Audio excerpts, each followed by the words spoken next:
Station की टूटी फूटी घड़ी की सुइयां रात के 3:13 पर अटकी हुई थी, जैसे वक्त खुद इस मनहूस जगह पर आकर ठहर गया हो। दूर दूर तक घना कोहरा छाया था, जो प्लेटफॉर्म की पीली बीमार रोशनी को निगल रहा था। हवा में सीलन और सड़न की एक अजीब सी गंध घुली हुई थी। रोहन अपनी मां की बीमारी की खबर सुनकर जैसे तैसे इस अनजान से कस्बे भद्रानगर तक पहुंचा था। उसकी ट्रेन छूट चुकी थी और अब अगली सुबह से पहले यहां से निकलने का कोई रास्ता नहीं था। तभी कोहरे को चीरती हुई एक अकेली धुंधली सी रोशनी नजर आई। कोई ट्रेन आ रही थी, लेकिन अजीब बात यह थी कि उसके आने की कोई घोषणा नहीं हुई। न ही प्लेटफॉर्म पर कोई हलचल थी। रोहन के अलावा वहां बस एक बूढ़ा स्टेशन मास्टर अपनी केबिन में ऊँघ रहा था। ट्रेन की गति धीमी थी, बहुत धीमी। उसकी आवाज भी किसी आधुनिक ट्रेन जैसी नहीं थी, बल्कि लोहे पर लोहे के घिसटने की एक दर्दनाक कर्कश चीख जैसी थी, जो कानों को चुभ रही थी। ट्रेन आकर प्लेटफॉर्म पर रुकी। यह किसी पुरानी जंग लगी मालगाड़ी जैसी दिख रही थी। उसके डिब्बों पर कोई नंबर नहीं था, बस मैला गहरा लाल रंग था जो रात के अंधेरे में सूखे हुए खून जैसा लग रहा था। दरवाजे अपने आप चरमराते हुए खुले, जैसे कोई जख्म खुल रहा हो। अंदर से एक ठंडी बासी हवा का झोंका आया, जिसमें मिट्टी और कुछ अनकही उदासी की महक थी। रोहन हिचकिचाया। इस ट्रेन में कुछ भी ठीक नहीं लग रहा था।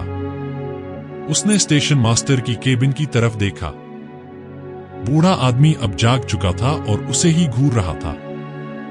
उसकी आंखों में डर था, या शायद एक चेतावनी। रोहन ने इशारे से पूछा कि क्या यह ट्रेन जाएगी।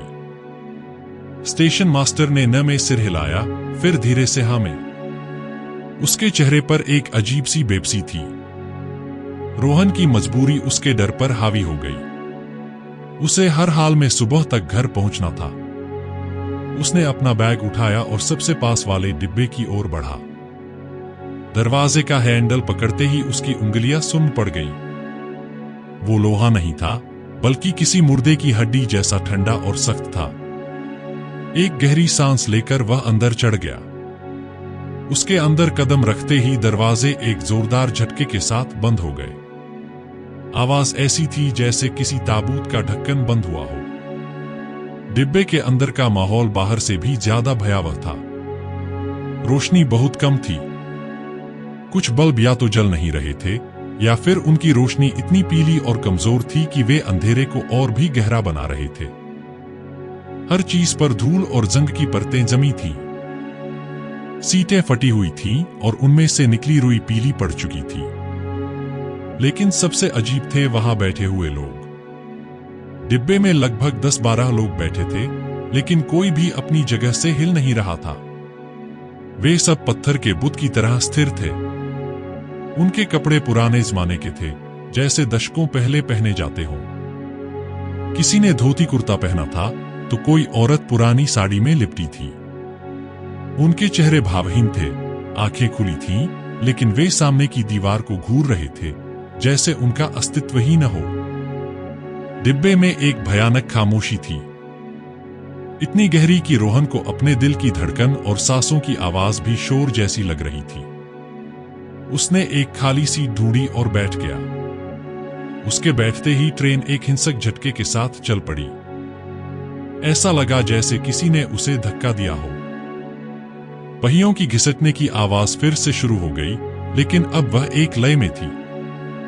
एक ऐसी लय जो किसी मातम के संगीत जैसी लग रही थी। रोहन ने खिड़की से बाहर झांकने की कोशिश की। प्लेटफॉर्म पीछे छूट रहा था और स्टेशन मास्टर अब भी उसे ही देख रहा था। उसके चेहरे पर अब डर नहीं, बल्कि दया का भाव था, जैसे वह किसी को आखिरी विदाई दे रहा हो। रोहन ने अपनी बेचैनी कम करने के लिए फोन निकाला। स्क्रीन पर नो सर्विस लिखा था।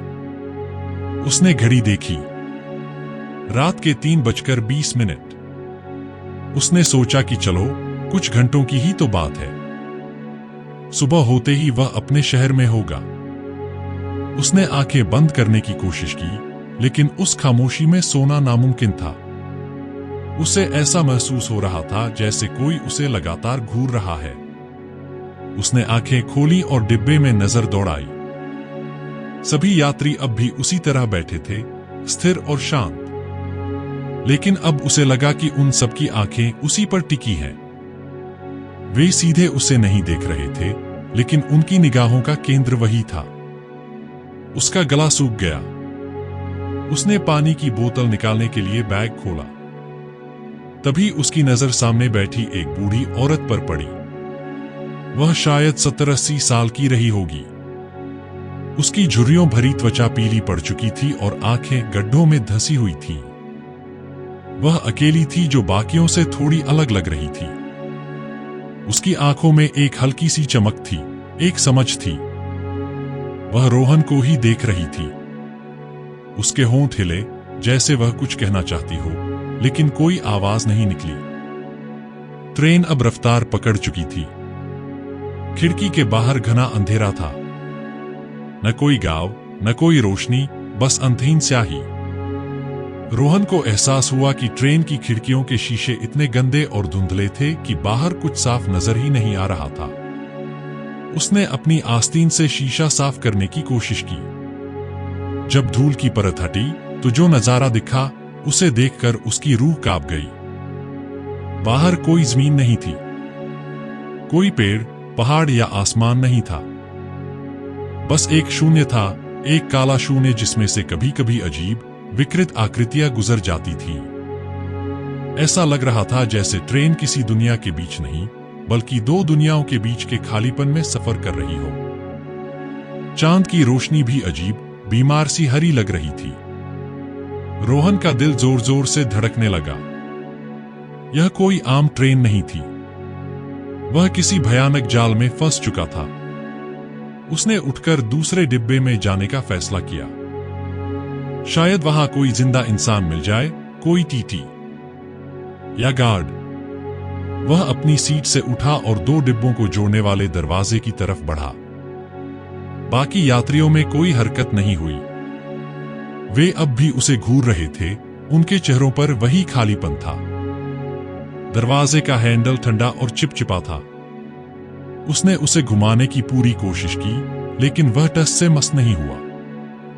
ऐसा लगा जैसे उसे किसी ने वेल्ड कर दिया हो। उसने दरवाजे को पीटना शुरू कर दिया, मदद के लिए चिल्लाना चाहा, लेकिन उसके मुंह से सिर्फ एक घबराहट भरी फुसफुसाहट निकली। कोई है? दरवाजा खोलो। उसकी आवाज उस भारी सन्नाटे में खो गई। तभी उसे अपने पीछे किसी के खांसने की आवाज आई। उसने पलटकर देखा। वह बूढ़ी औरत अपनी सीट से उठकर उसके पास खड़ी थी। वह कब और कैसे वहां आई, रोहन को पता ही नहीं चला। यह दरवाजा कभी नहीं खुलेगा। बूढ़ी औरत की आवाज एक सूखी, कांपती हुई ससराहट जैसी थी। एक बार जो इस ट्रेन में चढ़ गया, वो उतर नहीं सकता। रोहन ने घबराकर पूछा, यह क्या है? यह ट्रेन कहां जा रही है? बूढ़ी औरत की आंखों में एक अजीब सी उदासी तैर गई। यह कहीं नहीं जाती, बेटा। यह बस चलती रहती है, हमेशा। यह जिंदा और मुर्दा लोगों के बीच की पटरी पर दौड़ती है। यह उन आत्माओं को ढोती है जो भटक गई हैं। आत्माएं? रोहन की आवाज कांप रही थी। तो ये सब लोग, ये सब तुम्हारी तरह ही थे? बूढ़ी औरत ने बाकी यात्रियों की ओर इशारा किया, अपनी अपनी मंजिल की तलाश में। लेकिन वे गलत ट्रेन में चढ़ गए। अब वे इस सफर का हिस्सा हैं। उनकी यादें, उनकी पहचान, सब कुछ यह ट्रेन धीरे धीरे सोख लेती है, जब तक कि वे बस एक खाली खोल न रह जाए। यह सुनकर रोहन के पैरों तले जमीन खिसक गई। उसे लगा कि वह पागल हो जाएगा। यह सब एक बुरा सपना था, एक बहुत ही भयानक सपना। उसने खुद को चिकोटी काटी, लेकिन दर्द ने उसे यकीन दिला दिया कि यह हकीकत है। नहीं, ऐसा नहीं हो सकता। मुझे उतरना है। वह फिर से दरवाजा पीटने लगा। चिल्लाने से कोई फायदा नहीं, बूढ़ी औरत ने कहा। तुम्हारी आवाज इस डिब्बे के बाहर कोई नहीं सुन सकता। हमने भी बहुत कोशिश की थी। हमने रोहन ने उसकी तरफ देखा। बूढ़ी औरत ने एक लंबी ठंडी सांस ली। मैं भी तुम्हारी तरह ही इस ट्रेन में चढ़ी थी 50 साल पहले। यह वाक्य रोहन के दिमाग पर हथौड़े की तरह लगा। 50 साल? यह औरत 50 सालों से इस ट्रेन में कैद है? उसकी हिम्मत जवाब दे गई। वह जमीन पर बैठ गया, उसका सिर चकरा रहा था। तभी डिब्बे की बत्तियां एक पल के लिए झपकीं और फिर पूरी तरह बुझ गईं। घना, दम घोंटने वाला अंधेरा छा गया। अंधेरे में पहियों की आवाज और भी ज्यादा डरावनी लग रही थी। अब उस आवाज के साथ साथ कुछ और भी सुनाई दे रहा था। फुसफुसाहटें, सैकड़ों, हजारों दबी हुई आवाजें जो डिब्बे की दीवारों से, छत से, फर्श से आ रही थीं। वे दर्द में थीं, वे गिड़गिड़ा रही थीं, वे चेतावनी दे रही थीं। फिर उसे एक और आवाज सुनाई दी, कुछ भारी चीज के घिसटने की आवाज। कोई चीज डिब्बे के एक सिरे से दूसरे सिरे की ओर बढ़ रही थी। रोहन ने अपनी सांस रोक ली। वह अपनी जगह से हिल भी नहीं सकता था। उसे लगा जैसे कोई ठंडी, गीली चीज उसके गाल को छूकर गुजरी है। उसके रोंगटे खड़े हो गए। कुछ सेकंड बाद, जो सदियों जितने लंबे लगे, बत्तियां वापस आ गईं।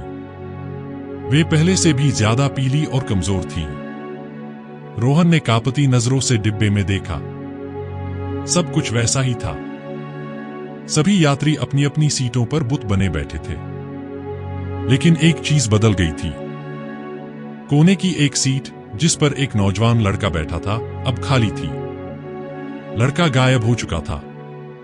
उसकी जगह सीट पर बस उसका एक पुराना, घिसा हुआ जूता पड़ा था, जैसे उसे किसी ने हवा में ही सोख लिया हो। रोहन की नजर उस बूढ़ी औरत पर गई। उसके चेहरे पर अब डर की एक नई परत थी। उसने कांपते हुए होंठों से कहा, वो आता है। जब बत्तियां जाती हैं, तब वो अपना शिकार चुनता है। कौन? कौन आता है? रोहन ने लगभग चीखते हुए पूछा। कंडक्टर, बूढ़ी औरत ने फुसफुसाया। इस ट्रेन का टिकट चेकर। वह टिकट नहीं मांगता, वह सफर की कीमत वसूलता है। रोहन को लगा कि उसका दिल बैठ जाएगा। उसे समझ नहीं आ रहा था कि वह क्या करे। वह इस चलते फिरते ताबूत में कैद था, एक अनजान शक्ति के साथ जो एक एक करके यात्रियों को गायब कर रही थी। उसका अगला नंबर भी हो सकता था। घंटे बीतते गए। घड़ी की सुइयां जैसे जम गई थी। ट्रेन उसी भयानक लय में चलती रही। खिड़की के बाहर वही अंतहीन अंधेरा था। डिब्बे में मौजूद बाकी यात्रियों पर इसका कोई असर नहीं हो रहा था। वे उसी तरह निर्जीव बैठे रहे, जैसे उन्हें पता ही न हो कि उनके बीच से एक व्यक्ति गायब हो चुका है। सिर्फ रोहन और वह बूढ़ी औरत ही इस खौफ को महसूस कर रहे थे। रोहन ने हिम्मत जुटाई और बूढ़ी औरत के पास जाकर बैठ गया। यहां से निकलने का कोई तो रास्ता होगा, कोई तो तरीका होगा। बूढ़ी औरत ने एक खालीपन भरी नजर से उसे देखा। एक ही रास्ता है, ट्रेन के इंजन तक पहुंचना। कहते हैं, इंजन ही इस ट्रेन का दिल है। अगर उसे रोक दिया तो शायद यह सफर भी रुक जाए। लेकिन आज तक कोई वहां पहुंच नहीं पाया। क्यों? इंजन तक जाने में क्या खतरा है? कंडक्टर, औरत ने फिर से वही नाम लिया। वह डिब्बों के बीच घूमता रहता है। वह किसी को भी इंजन तक नहीं जाने देता। वह इस ट्रेन का रक्षक है। तभी डिब्बे के दूसरे सिरे पर मौजूद दरवाजे पर एक खटखटाहट हुई। यह वो दरवाजा नहीं था जिसे रोहन ने खोलने की कोशिश की थी, बल्कि वह दरवाजा जो अगले डिब्बे की ओर जाता था। हैंडल धीरे धीरे नीचे घूमा। दरवाजा एक चरमराती हुई आवाज के साथ खुला। एक परछाई ने अंदर कदम रखा। वह लंबा और दुबला-पतला था। उसने एक पुरानी, तार-तार हो चुकी कंडक्टर की वर्दी पहन रखी थी, जिसका रंग कभी काला रहा होगा। उसके सिर पर एक पुरानी टोपी थी, जिसने उसके चेहरे को अंधेरे में छिपा रखा था। उसके एक हाथ में एक पुरानी, जंग लगी लालटेन थी, जिससे एक बीमार सी रोशनी निकल रही थी। वह कंडक्टर था। उसने अंदर आकर दरवाजा बंद कर दिया। उसके चलने का अंदाज अजीब था। उसके पैर जमीन पर आवाज नहीं कर रहे थे, वह हवा में तैरता हुआ सा लग रहा था। डिब्बे की खामोशी अब और भी ज्यादा जानलेवा हो गई थी। वह धीरे धीरे आगे बढ़ने लगा, एक एक यात्री के पास रुकता। वह किसी से टिकट नहीं मांग रहा था, वह बस उनके सामने खड़ा होता, अपनी लालटेन उनके चेहरे के पास ले जाता। लालटेन की रोशनी में यात्री का चेहरा एक पल के लिए चमकता और फिर जैसे उसकी सारी जान खिंच जाती। उनकी त्वचा और भी पीली पड़ जाती, आंखें और भी ज्यादा धंस जाती, वे और भी ज्यादा पत्थर जैसे हो जाते। रोहन अपनी सीट के नीचे लगभग छिप गया था। उसका पूरा शरीर कांप रहा था। उसे लगा कि वह सांस भी लेगा तो कंडक्टर उसे देख लेगा। बूढ़ी औरत ने अपनी आंखें कसकर बंद कर ली थीं, उसके होंठ किसी प्रार्थना में बुदबुदा रहे थे। कंडक्टर धीरे धीरे उनकी तरफ बढ़ रहा था। हर कदम के साथ रोहन का डर बढ़ता जा रहा था। उसे लगा कि उसका अंत आ गया है। कंडक्टर अब उनके ठीक सामने वाली सीट पर बैठे एक आदमी के पास पहुंचा। उसने अपनी लालटेन उठाई। तभी बत्तियां एक बार फिर झपझपाई। एक पल के लिए पूरा डिब्बा घनघोर अंधेरे में डूब गया। हवा में बिजली कड़कने जैसी गंध फैल गई और फिर रोशनी वापस आ गई। लेकिन अब वह और भी ज्यादा पीली और मरियल थी, जैसे किसी आखिरी सांस लेते हुए मरीज की टूटती सांसें। कंडक्टर अपनी जगह से हिल चुका था। वह अब रोहन और बूढ़ी औरत के और भी करीब आ गया था, बस 2 सीटों की दूरी पर। लेकिन जिस आदमी के सामने वह पहले खड़ा था, वह अब भी अपनी सीट पर था। वह गायब नहीं हुआ था, पर वह पहले जैसा नहीं रहा। उसकी आंखों में जो थोड़ी बहुत चमक बची थी, वह अब बुझ चुकी थी। उसका चेहरा मोम की तरह पीला पड़ गया था और त्वचा पर गहरी स्याह नसें उभर आई थीं, जैसे किसी जहरीले पौधे की जड़ें हों। वह अब एक जीती जागती लाश से भी बदतर, एक खाली खोल लग रहा था। कंडक्टर ने उसकी आत्मा को नहीं, बल्कि उसके होने के एहसास को ही सोख लिया था। रोहन का कलेजा मुंह को आ गया। अब उसे यकीन हो गया था कि अगर वह यहीं बैठा रहा तो उसका भी यही हश्र होगा। डर ने उसे एक अजीब सी हिम्मत दी। उसने बूढ़ी औरत की तरफ देखा, जिसकी आंखें फटी की फटी रह गई थीं। रोहन ने उसके कांपते हुए हाथ को पकड़ा। औरत ने चौंक कर उसकी तरफ देखा।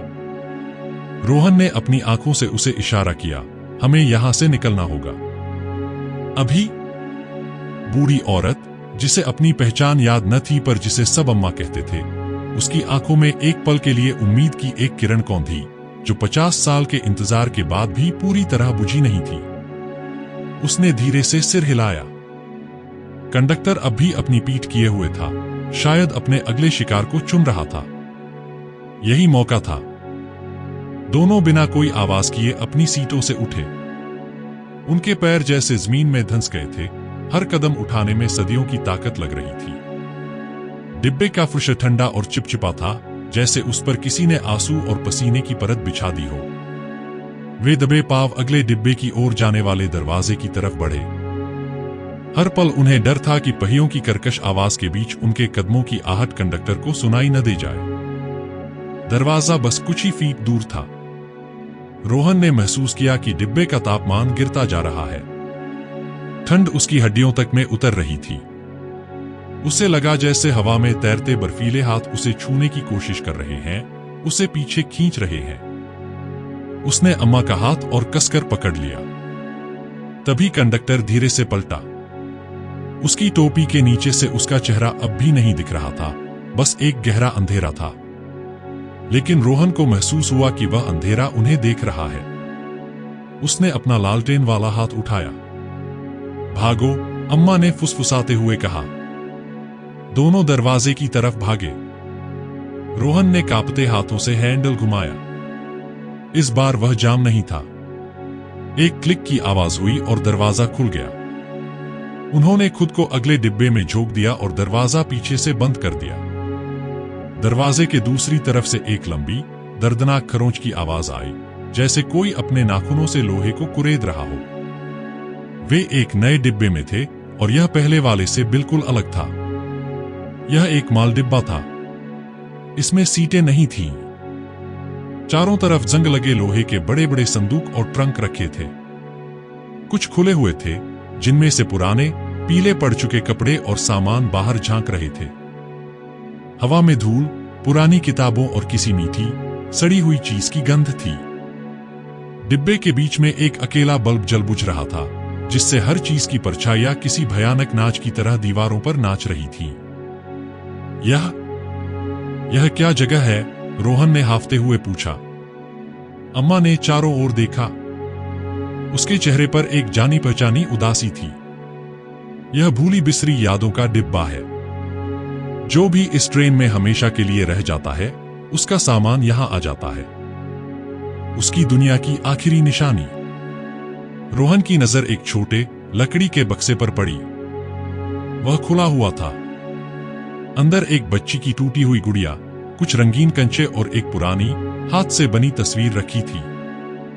तस्वीर में एक हंसता खेलता परिवार था।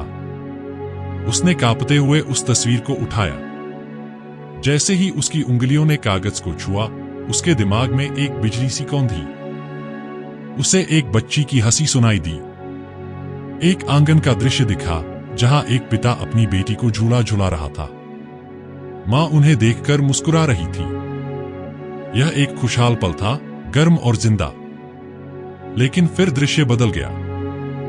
वही लड़की अब बड़ी हो गई थी, अकेली और उदास, एक सुनसान स्टेशन पर खड़ी थी। वह इसी ट्रेन में चढ़ रही थी। फिर अंधेरा छा गया और उसके कानों में एक दर्दनाक चीख गूंजी। रोहन ने झटके से तस्वीर छोड़ दी। उसका सिर घूमने लगा। यह मैंने अभी क्या देखा? तुमने उसकी याद देखी? अम्मा ने दुख भरी आवाज में कहा। इस डिब्बे में हर चीज की अपनी एक कहानी है, एक अधूरा इंतजार है। इन्हें ज्यादा देर छूना मत, वरना तुम भी उन्हीं यादों में खो जाओगे। तभी उन्हें एक धीमी घिसटने की आवाज सुनाई दी। वही आवाज जो उन्होंने पहले डिब्बे में सुनी थी। कंडक्टर आ रहा था। वह डिब्बों के बीच से होकर गुजर सकता था। चिप जाओ, रोहन ने फुसफुसाकर कहा। वे दोनों लोहे के एक बड़े से ट्रंक के पीछे दुबक गए।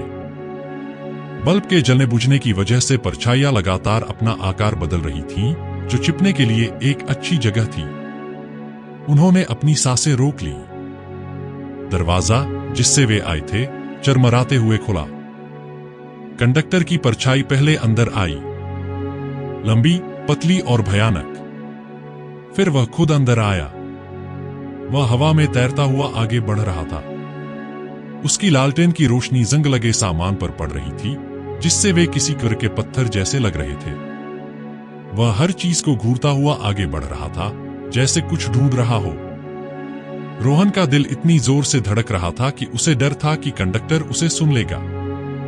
वह ट्रंक के एक सुराख से उसे देख रहा था।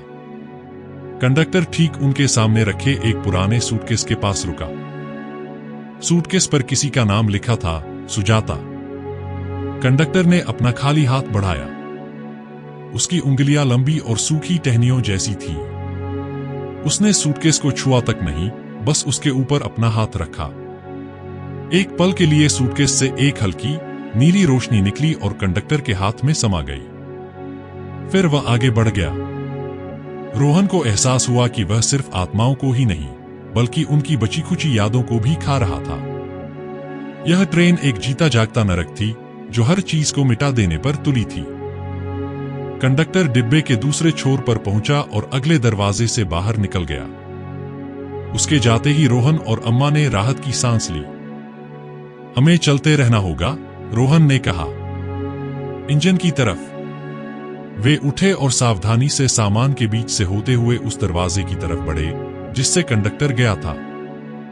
दरवाजा थोड़ा सा खुला रह गया था। रोहन ने बाहर झांका। अगला डिब्बा एक स्लीपर कोच था, लेकिन जैसा उन्होंने सोचा था, वैसा बिल्कुल नहीं था। दोनों तरफ 3-3 बर्थ बनी हुई थीं, जो ऊपर तक गई थीं। हर बर्थ पर कोई न कोई लेटा हुआ था, सफेद चादर ओढ़े। लेकिन वे सो नहीं रहे थे। डिब्बे में मौत जैसी खामोशी थी, लेकिन हवा में एक अजीब सी बेचैनी थी। कुछ चादरों में हल्की हल्की हरकत हो रही थी। किसी के पैर कांप रहे थे तो किसी की उंगलियां हवा में कुछ पकड़ने की कोशिश कर रही थी। उनके मुंह से दबी सिसकियां और डरावनी फुसफुसाहटें निकल रही थीं। वे सब अपने अपने दुःस्वप्नों में कैद थे। यह नींद का डिब्बा है, अम्मा ने कांपती आवाज में कहा। यहां आत्माएं आराम नहीं करती। वे अपने सबसे बुरे डर को बार बार जीती हैं। हमेशा के लिए। डिब्बे को पार करने का एक ही रास्ता था, बीच के पतले गलियारे से होकर गुजरना। उन्हें बेहद खामोशी से यह करना होगा। अगर कोई एक भी जाग गया तो शायद सब के सब जाग जाएंगे। वे दबे पांव अंदर घुसे। डिब्बे में हवा भारी और ठंडी थी, जिसमें पसीने और डर की महक थी। उनके दोनों तरफ चादरों में लिपटे शरीर थे। रोहन की नजर एक निचली बर्थ पर पड़ी। चादर उस पर लेटे आदमी के चेहरे से थोड़ी हटी हुई थी। उस आदमी की आंखें खुली थीं और उनमें भयानक डर था। उसके होंठ हिल रहे थे, जैसे वह चीखना चाहता हो, पर कोई आवाज नहीं निकल रही थी। उसकी आंखें रोहन को देख रही थीं, मदद की भीख मांग रही थीं। रोहन ने डर के मारे अपनी नजरें फेर ली। वे गलियारे के बीच तक पहुंचे ही थे कि रोहन के पैर से एक पानी की खाली बोतल टकरा गई। बोतल लुढ़कती हुई एक बर्थ के नीचे चली गई। आवाज ज्यादा नहीं थी, लेकिन उस भयानक सन्नाटे में वह एक धमाके जैसी लगी। अचानक सारी फुसफुसाहटें बंद हो गई। डिब्बे में एक जानलेवा खामोशी छा गई। रोहन और अम्मा अपनी जगह पर जम गए। तभी उनके बाईं तरफ वाली बर्थ से एक हाथ बाहर निकला। वह एक औरत का हाथ था, जिसकी उंगलियां लंबी और पीली थीं, नाखून टूटे हुए थे। हाथ ने हवा में टटोलना शुरू किया। फिर एक और हाथ निकला, फिर एक और। देखते ही देखते हर बर्थ से हाथ बाहर निकलने लगे। वे धीरे धीरे हिल रहे थे, जैसे अंधेरे में अपना शिकार ढूंढ रहे हों। कुछ हाथ गलियारे में एक दूसरे को छू रहे थे, जिससे सूखी पत्तियों के रगड़ने जैसी आवाज आ रही थी। रोहन और अम्मा बिना हिले डुले खड़े रहे। एक ठंडा चिपचिपा हाथ रोहन के टखने के बहुत करीब से गुजरा। उसे लगा कि उसकी जान निकल जाएगी। अम्मा ने अपनी आंखें बंद कर ली थीं और उसका चेहरा सफेद पड़ चुका था। यह हाथ किसी मकड़ी के जाले की तरह गलियारे में फैल गए थे। उनसे बचकर निकलना नामुमकिन लग रहा था। तभी रोहन को एक उपाय सूझा। उसने अपनी जेब से लाइटर निकाला। वह सिगरेट तो नहीं पीता था, लेकिन आदत के तौर पर एक लाइटर हमेशा अपने पास रखता था। उसने कांपते हाथों से लाइटर जलाया। छोटी सी लो जलते ही सारे हाथ एक पल के लिए रुक गए, जैसे वे रोशनी से डरते हों। फिर वे धीरे धीरे पीछे हटने लगे, वापस अपनी चादरों के अंदर। चलो, रोहन ने फुसफुसाया, जल्दी। लाइटर को आगे जलाए हुए वे दोनों तेजी से गलियारे को पार करने लगे। जैसे ही वे गुजरते, उनके पीछे वाले हाथ फिर से बाहर निकल आते। वे एक दौड़ लगा रहे थे, अंधेरे और रोशनी के बीच। वे आखिरकार डिब्बे के आखिरी छोर पर पहुंच गए। रोहन ने दरवाजा खोला और वे अगले डिब्बे में कूद गए। पीछे मुड़कर देखा तो उन अनगिनत हाथों का जाल फिर से पूरे गलियारे में फैल चुका था। नया डिब्बा पहले वालों से भी ज्यादा अजीब था। यह एक पेंट्री कार जैसा लग रहा था। एक तरफ एक लंबी सी स्टील की काउंटर थी, जिस पर खाने पीने का सामान रखा था, लेकिन वह खाना सड़ चुका था। ब्रेड पर हरी फफूंद लगी थी, फलों से कीड़े निकल रहे थे और बर्तनों में एक काला गाढ़ा तरल जमा हुआ था। लेकिन डरावनी चीज यह नहीं थी। डिब्बे के बीचों बीच एक बड़ा सा चूल्हा था, जिसमें आग नहीं जल रही थी, और उस चूल्हे के पास एक आदमी खड़ा था। उसने बावर्ची की सफेद वर्दी पहन रखी थी, जो अब मैली और खून के धब्बों से भरी हुई थी। उसका चेहरा मोटा और फूला हुआ था, त्वचा पर पसीने की बूंदें थीं। वह एक बड़े से चापड़ से काउंटर पर रखे मांस के एक टुकड़े को काट रहा था। खटखट की आवाज पूरे डिब्बे में गूंज रही थी। उसने उनकी आहट सुनकर सिर उठाया। उसकी आंखें छोटी और लाल थीं, जैसे किसी सूअर की हों। उसने उन्हें देखकर एक भयानक मुस्कान दी। उसके दांत पीले और नुकीले थे। आ गए मेहमान, उसकी आवाज भारी और घरघराती हुई थी। भूख लगी होगी। सफर बहुत लंबा है। उसने अपने चापड़ से मांस के एक टुकड़े की ओर इशारा किया।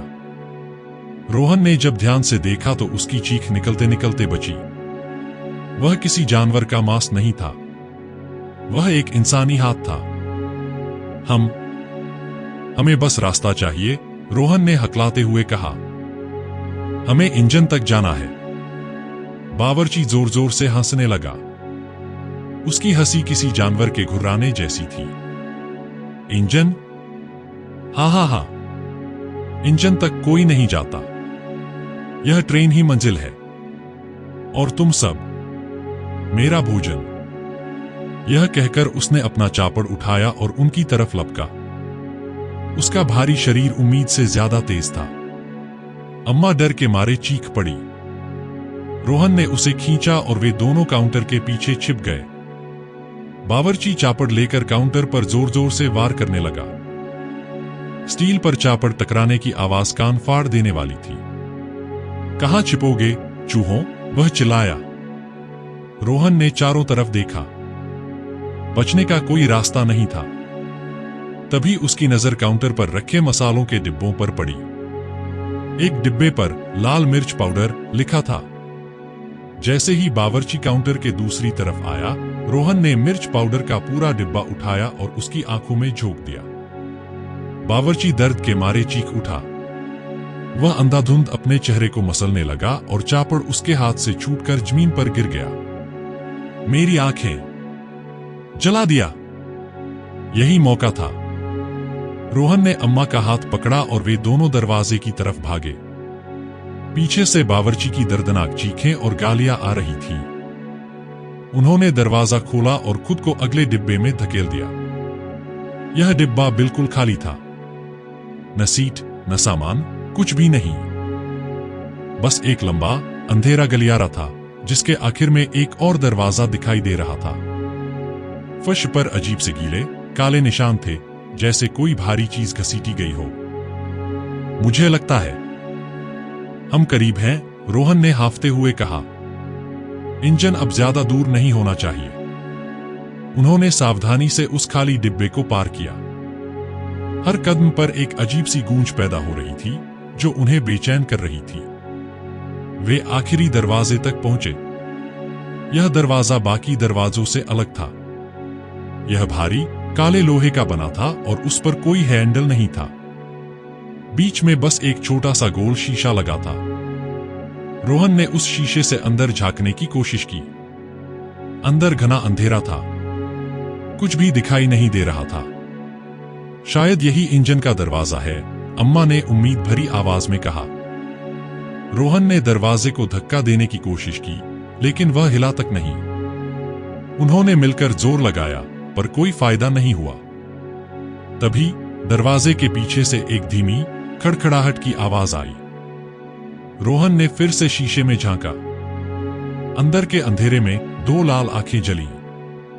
और फिर दरवाजे पर एक जोरदार धमाका हुआ, जैसे किसी ने बाहर से नहीं बल्कि अंदर से उस पर पूरी ताकत से वार किया हो। लोहे का दरवाजा बाहर की तरफ फूल गया। रोहन और अम्मा डर के मारे पीछे हट गए। दरवाजे के पीछे जो भी था वह बाहर आना चाहता था, और उसी पल उनके पीछे वाला दरवाजा जिससे वे पेंट्री कार से आए थे, एक चरमराती हुई आवाज के साथ खुला। वहां कंडक्टर खड़ा था। उसकी लालटेन की रोशनी पहले से ज्यादा तेज और भयावह थी। इस बार उसकी टोपी थोड़ी उठी हुई थी और उसके नीचे चेहरे की जगह सिर्फ एक घूमता हुआ काला शून्य था। वे फंस चुके थे। आगे एक अनजानी हिंसक शक्ति थी और पीछे मौत का वो सौदागर। दोनों तरफ से बचने का कोई रास्ता नहीं था। ट्रेन की गति अचानक और तेज हो गई। पहियों की आवाज अब एक कान फाड़ देने वाले शोर में बदल गई थी। रोहन को लगा जैसे ट्रेन किसी अंधी खाई में गिर रही है। कंडक्टर ने धीरे धीरे अपना हाथ उठाया। उसकी उंगलियां रोहन की तरफ इशारा कर रही थीं। और उसी वक्त सामने वाले लोहे के दरवाजे पर एक और भयानक धमाका हुआ और उसमें एक दरार पड़ गई। उस दरार से एक बर्फीली मौत जैसी हवा अंदर आने लगी। दोनों तरफ मौत खड़ी थी, एक ज्ञात और दूसरी अज्ञात।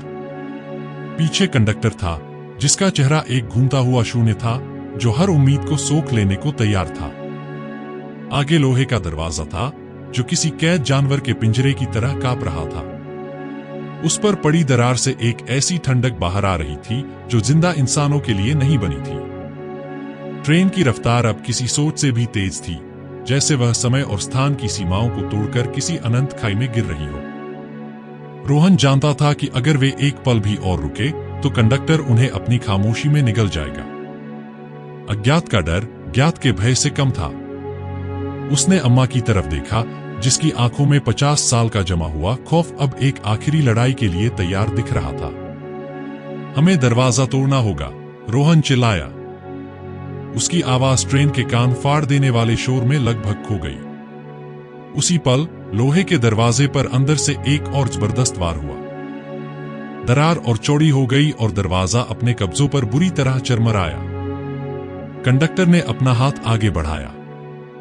उसकी उंगलियों से काली ऊर्जा की लकीरें निकलने लगीं, जो हवा में सांप की तरह लहरा रही थी।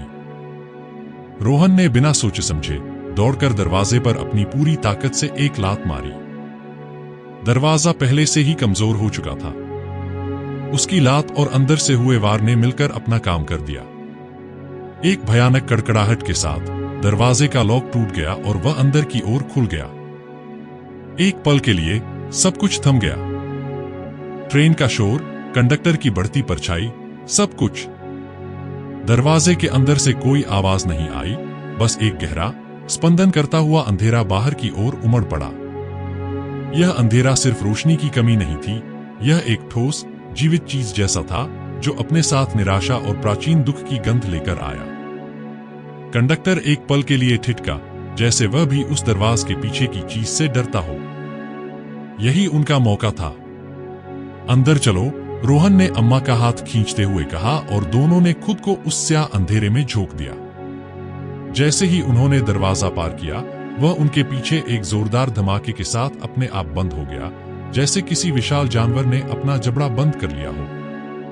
वे इंजन रूम में थे, लेकिन यह किसी ट्रेन का इंजन नहीं था। यह एक जीता जागता दुःस्वप्न था। कमरा विशाल और गुफा जैसा था। यहां कोई मशीनरी, कोई गियर या लीवर नहीं थे। बीचों बीच जमीन से लेकर छत तक नसों, तारों और जंग लगे लोहे का एक विशाल धड़कता हुआ गोला था। वह एक दिल था, एक राक्षसी दिल जो धीमी भारी लय में धड़क रहा था। हर धड़कन के साथ कमरे की दीवारों पर लगी पीली बत्तियां जलती बुझती और पूरी ट्रेन कांप उठती। हवा में ओजोन, जले हुए मांस और पुराने आंसुओं की कसैली महक थी।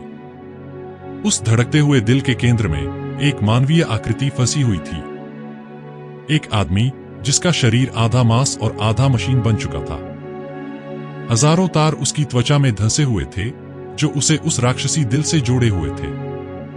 उसका चेहरा दर्द और क्रोध में तना हुआ था, और उसकी आंखें, वे दो दहकते हुए अंगारे थीं जो रोहन ने दरवाजे के शीशे से देखी थीं। वह चीखने की कोशिश कर रहा था, लेकिन उसके मुंह से सिर्फ भाप और एक गुरगुराती हुई आवाज निकल रही थी। वही ट्रेन की आवाज थी। यह ट्रेन किसी पहियों पर नहीं, बल्कि इस आदमी के अंतहीन दर्द पर चल रही थी। रोहन और अम्मा उस भयावह दृश्य को देखकर अपनी जगह पर जम गए।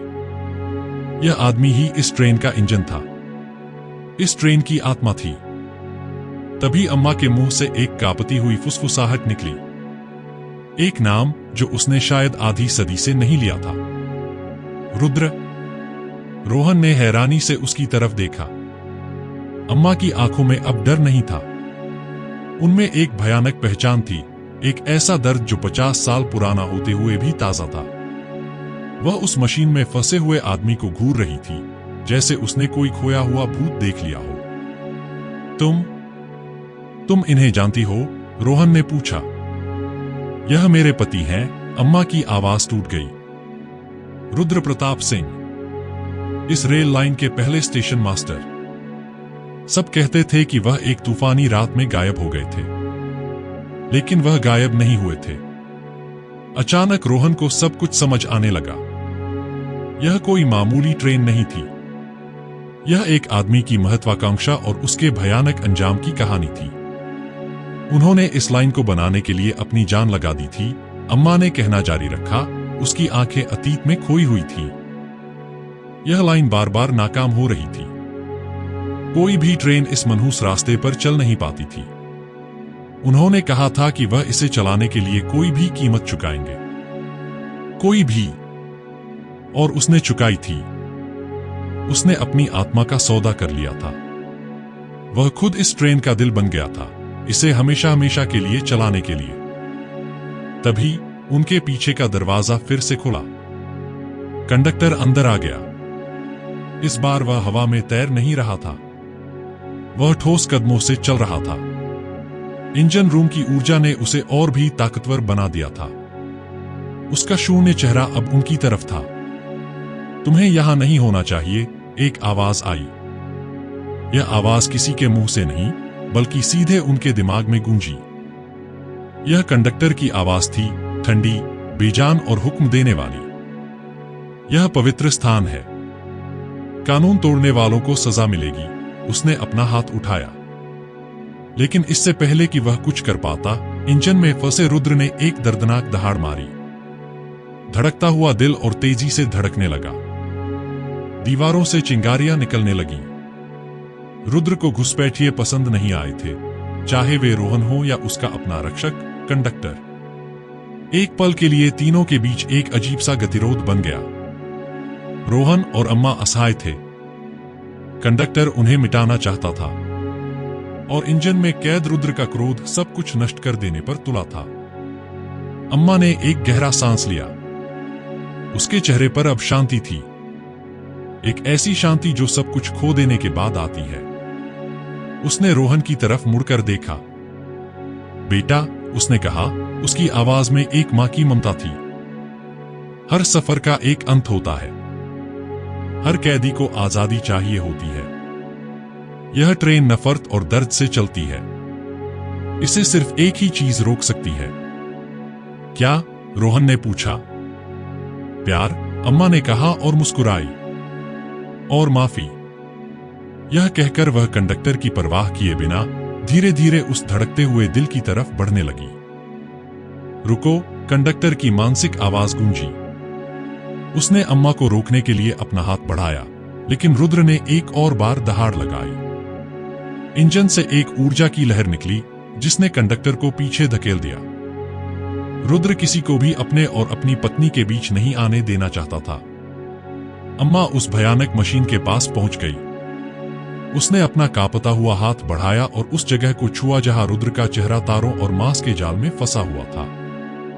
मैं आ गई, रुद्र, उसने धीरे से कहा। 50 साल लग गए, पर मैं तुम्हें लेने आ गई। तुम्हारा सफर अब खत्म हुआ। मैंने तुम्हें माफ किया। जैसे ही अम्मा की उंगलियों ने रुद्र की त्वचा को छुआ, एक चमत्कार हुआ। एक तेज सफेद रोशनी उस दिल के केंद्र से फूटी। यह रोशनी गर्म और सुखद थी। रुद्र की दर्द भरी दहाड़ एक शांत सिसकी में बदल गई। एक पल के लिए उसके चेहरे से सारे तार हट गए। उसका चेहरा फिर से वैसा ही हो गया, जैसा शायद 50 साल पहले था। उसकी दहकती आंखों में अब शांति थी। उसने अपनी पत्नी को देखा और शायद मुस्कुराया। यह शुद्ध, बिना शर्त प्यार का पल था, और यह इस ट्रेन के लिए जहर था। राक्षसी दिल और तेजी से धड़कने लगा, लेकिन अब उसकी लय बेकाबू थी। वह फट रहा था। कंडक्टर ने एक भयानक चीख मारी, जैसे उसकी आत्मा को जलाया जा रहा हो। उसका शून्य चेहरा रोशनी में टिक नहीं सका। उसका पूरा शरीर कांपने लगा और फिर वह रेत के महल की तरह धूल में बिखर गया। रोहन, भागो, अम्मा की आवाज गूंजी, लेकिन अब वह उसके मुंह से नहीं, बल्कि चारों ओर से आ रही थी। ट्रेन खत्म हो रही है। तुम्हें जीना होगा। तुम्हें हमारी कहानी बतानी होगी। इंजन रूम की दीवारें टूटने लगीं। दरारों से बाहर का काला शून्य नजर आने लगा। पूरा ढांचा चरमराकर ढह रहा था। रोहन ने आखिरी बार अम्मा और रुद्र को देखा। वे दोनों सफेद रोशनी के एक गोले में समा रहे थे, आखिरकार एक हो रहे थे। रोहन पलटा और अपनी जान बचाने के लिए भागा। उसने दरवाजा खोला और खुद को खाली डिब्बे में पाया, जो अब हवा में टूट रहा था। वह रुका नहीं। वह एक के बाद एक डिब्बे पार करता गया। पेंट्री कार का बावर्ची अपनी ही नफरत की आग में जलकर राख हो रहा था। नींद के डिब्बे में दो स्वप्न देखने वाली आत्माएं अब जाग रही थीं और शांति से रोशनी में विलीन हो रही थीं। माल डिब्बे की भूली बिसरी यादें अपने मालिकों के पास लौट रही थीं। और पहला डिब्बा, जहां पत्थर के बुत बैठे थे, वे अब पारदर्शी हो रहे थे। उनके चेहरों पर दशकों बाद पहली बार भाव आए थे, हैरानी, राहत और आजादी। रोहन आखिरकार पहले डिब्बे के दरवाजे तक पहुंचा। ट्रेन अब बस मलबे का एक तूफान बन चुकी थी, जो शून्य में बिखर रहा था। उसने बाहर देखा, नीचे कुछ नहीं था, बस अंतहीन अंधेरा। कूदो, अम्मा की आवाज ने उसे हिम्मत दी। रोहन ने आंखें बंद की और छलांग लगा दी। वह गिरता रहा, गिरता रहा। उसे लगा कि यह गिरावट कभी खत्म नहीं होगी। फिर एक जोरदार झटके के साथ वह किसी सख्त चीज से टकराया। उसकी आंखों के सामने अंधेरा छा गया। जब उसकी आंखें खुलीं तो सुबह हो रही थी। आसमान नारंगी और बैंगनी रंगों से भरा था। वह एक रेलवे ट्रैक के किनारे कंकड़ पर पड़ा था। उसके शरीर में दर्द था, लेकिन वह जिंदा था। उसने उठकर चारों ओर देखा। दूर दूर तक वीरान पटरी फैली हुई थी। उस भयानक ट्रेन का कोई नामोनिशान नहीं था, जैसे वह कभी थी ही नहीं। उसे नहीं पता था कि वह कहाँ है या कितना समय बीत चुका है। उसने अपनी जेब टटोली। उसका फोन टूट चुका था, लेकिन लाइटर अब भी वहीं था। वह लड़खड़ाते हुए उठा और पटरियों के सहारे एक अनजानी दिशा में चलने लगा। कई साल बीत गए। रोहन अब एक अधेड़ उम्र का आदमी है। उसने कभी किसी को अपनी पूरी कहानी नहीं बताई। लोग उसे पागल समझते। उसने शादी की, उसके बच्चे हुए, उसने एक सामान्य जीवन जीने की पूरी कोशिश की। लेकिन वह कभी उस रात को नहीं भूला। वह कभी ट्रेन में नहीं चढ़ा। हर बार जब वह किसी रेलवे क्रॉसिंग से गुजरता तो उसका दिल जोर से धड़कने लगता। आज एक सर्द, कोहरे भरी रात है। रोहन अपनी कार में है, एक सुनसान रेलवे क्रॉसिंग पर फंसा हुआ है। फाटक बंद है। वह इंतजार कर रहा है। उसे बेचैनी हो रही है। तभी कोहरे के बीच से उसे एक रोशनी दिखाई देती है। एक अकेली, धुंधली सी रोशनी। यह किसी आधुनिक ट्रेन की तेज हेडलाइट नहीं है। यह पीली है, बीमार सी। और फिर उसे एक आवाज सुनाई देती है। पहियों की आवाज नहीं, लोहे पर लोहे के घिसटने की एक दर्दनाक, कर्कश चीख। एक ऐसी चीख जिसे उसने सिर्फ एक बार सुना था और अपनी पूरी जिंदगी भुलाने की कोशिश की थी। ट्रेन धीरे धीरे क्रॉसिंग से गुजरती है। उसके डिब्बे जंग लगे और गहरे लाल रंग के हैं, सूखे हुए खून जैसे। एक डिब्बे की गंदी खिड़की से रोहन को एक धुंधला चेहरा दिखाई देता है। एक बूढ़ी औरत का चेहरा, जिसकी आंखों में एक जानी पहचानी उदासी है। ट्रेन गुजर जाती है और रात के सन्नाटे में विलीन हो जाती है। फाटक खुल जाते हैं, लेकिन रोहन अपनी कार में पत्थर का बुत बना बैठा है।